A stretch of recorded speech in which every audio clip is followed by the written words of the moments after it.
What the hell?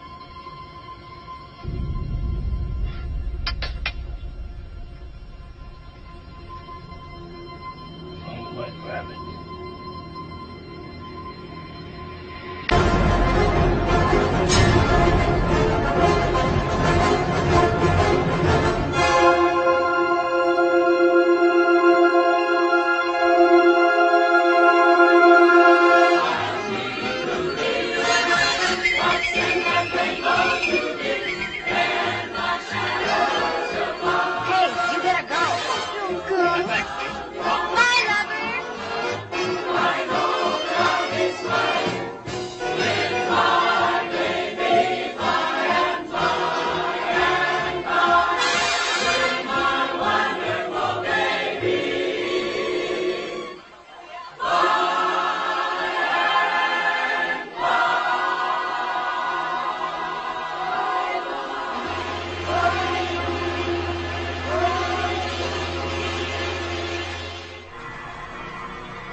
Expertise consulting.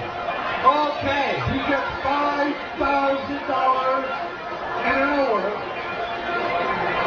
Okay, an hour to grow your business, $1,000 an hour.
Wanted to know what the Matrix is in the end. Trinity.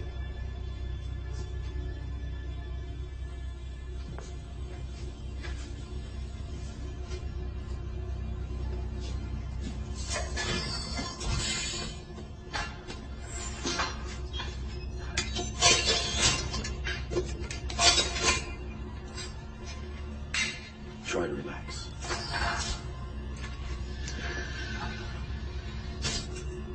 This will feel a little weird.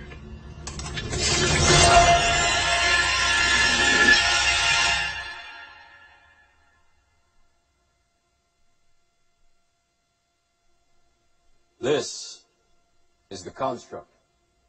It's our loading program. We can load anything from clothing to equipment, weapons, training simulations, anything we need.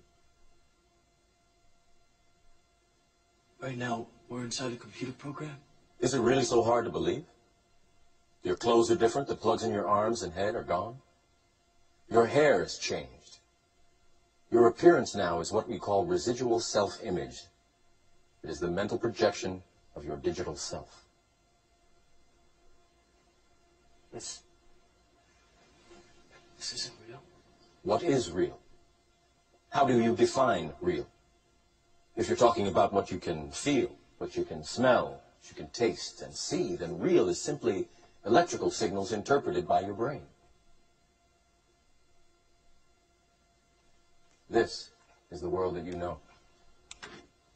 The world as it was at the end of the 20th century. It exists now only as part of a neural interactive simulation that we call the Matrix. You've been living in a dream world, Neo.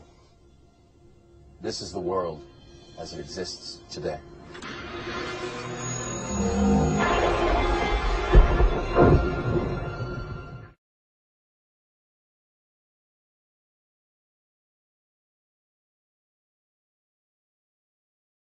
Well, you know, you say on other planets, there is intelligent life out there everywhere, not just in the physical. When you say other planets, you're limiting yourself to our physical universe. Is there other life in our physical universe? And, of course, that's highly likely that there is. Why not? You know, if you just look at the statistics of it, the right stuff would come together under the right circumstances, at least some of the time, and why wouldn't it evolve things like it did here? So the question there is, sure, there's probably other things in our physical system, but where most of the life is, where most sentient entities are not in this physical system.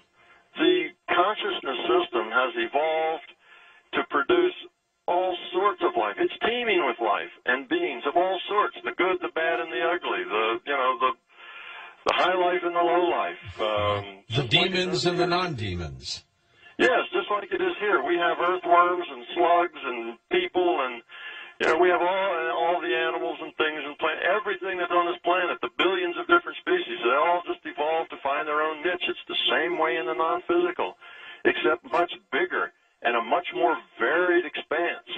What we consider the good, the bad, and the ugly here is gooder, badder, and uglier, if you will, when you go to the non-physical, because you have fewer constraints. This virtual reality has fairly severe constraints on it.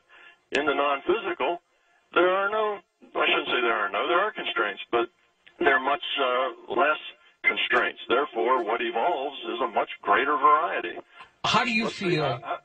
Well, go ahead. No, all right. How do you feel about, because I'm going to take a little curve here just for a moment, because of what you know, what you believe now, how do you feel about life after death?